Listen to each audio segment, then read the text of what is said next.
This is actually how, about a month ago, I decided to present this book.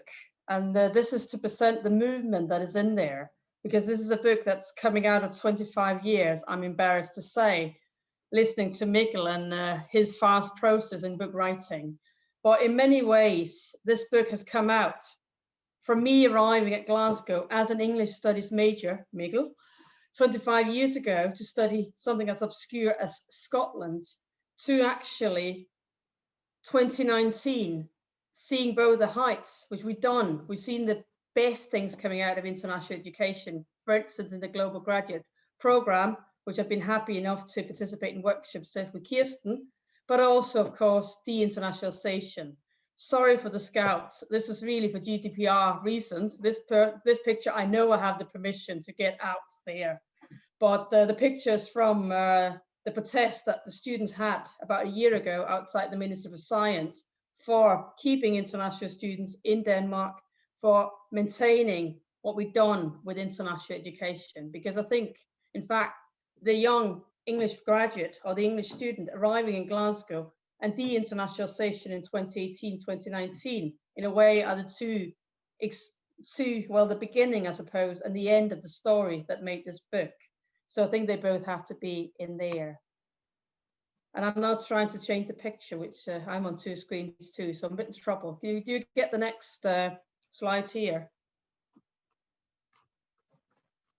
I'm just going to see. Okay, this is the quote that's in here is actually a quote that came out of the book proposal 4 years ago. The time to look back, reflect what we learned, all of that. What I didn't know when I wrote this in 2016 was that the book was going to come out in 2020, where on the one hand, we have, again, the question of international students arising in the Danish political debate. We also have COVID-19, which is probably going to disrupt international education around the world. So as somebody said just a month ago, one of the early reviewers, well, this book is very timely. Well, I'm sorry, I didn't plan it, but it happened this way. It builds on this idea of teaching practices, but those, we heard about Bourdieu, there are other people working with practices here, they will recognize some of the theoretical strands, I believe, because there's partly the idea of practice as something we do, something that takes place in the classroom, and something that I claim has changed as a result of internationalization. People simply don't do their teaching the same way. And the simple kind of change that we see and that everybody probably in this audience will have experienced, well, once you start teaching internationally, you start teaching in a second language, you start teaching in English. So a very concrete result of change there. But there's also another kind of teaching practice that I discovered doing the empirical research.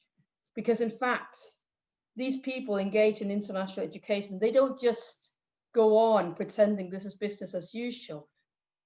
This idea that, oh, international students are the other and they somehow have to adjust to local norms. Yes, we have stories of that happening. But what I found interesting was the effort that people put in to actually teaching the people who come in from different disciplines, different countries, different languages, different institutions, teach them what it takes to succeed in this program they registered for. And this is the kind of academic socialization which I think is actually perhaps at the heart of the book. So I'm just going to offer you the structure because I think it's fair to do that. It's got something on methods, it's got something on theory. I'll skip that for now. It's got one part, which is actually all the chapters that were written last, except perhaps for language. These are structural conditions, and those who smell a rat, that is Bourdieu, are absolutely right to do so, because there's a lot of Bourdieu in there. But what are the conditions that somehow shape the way people think education and perhaps research in a global environment? Well, some of the things are the disciplines that if you happen to be affiliated with particular disciplines, for instance, international management, it is very difficult to say no if your head of department tells you now you have to teach in English, because you're part of a disciplinary environment that is assumed to be global. There's something to do with mobility. Mobility for internationals, excuse my terminology there, who come, for instance, to Denmark and learn to somehow play by local rules in order to, well, manage, if you like. But there are also people educated in the Danish system going all over the place, often on short-term visits as visiting scholars, etc. And then finally, this language. This language, of course, to us as second users of English, but there's also language if you compare to what's going on in an English-speaking context, because a number of the problems that are being reported in the literature from that part of the world could be explained by linguistic factors. So these are the structures. Then there are practices. I've identified 5 from my data. They have been identified based on the density of the themes in the interview data, and there are about 70 interviews altogether, together with a collection of documents, together with a literature collection as well. So these are 5 themes that are very, very important to these people, international educators, but they're not the only themes. There's something to do with how you design an international program. There's something to do with roles and rules and routines. This is the academic socialization coming in, that every discipline has norms, the ways we do things, but so do disciplines, so do institutions, like the problem-based learning model at Aalborg, which I bet has different norms than the problem-based learning model used at Roskilde. So if you transfer between the 2 institutional sites, as a student or indeed as a member of staff, you're going to have to learn something new. There's something about geographies. Are we studying the world, or does the internationalization really means that instead of reading texts in Danish, we now read texts produced by American authors? So we're basically reproducing an American system of international relations, an American theoretical framework, if you like. Multicultural teamwork is important as one of the practices that people use to attempt to somehow integrate in this very, very diverse environment that you see in international education. And then finally, there's something to do with exams. Because one of the things that has puzzled me for a long time is, why is it that so many international educators seem to perceive international students as weaker? Because from my experience, the mobile students are often some of the most talented students academically. So what is it that happens in that transition that means that some of these very talented mobile students fail in exams or do worse than we should expect?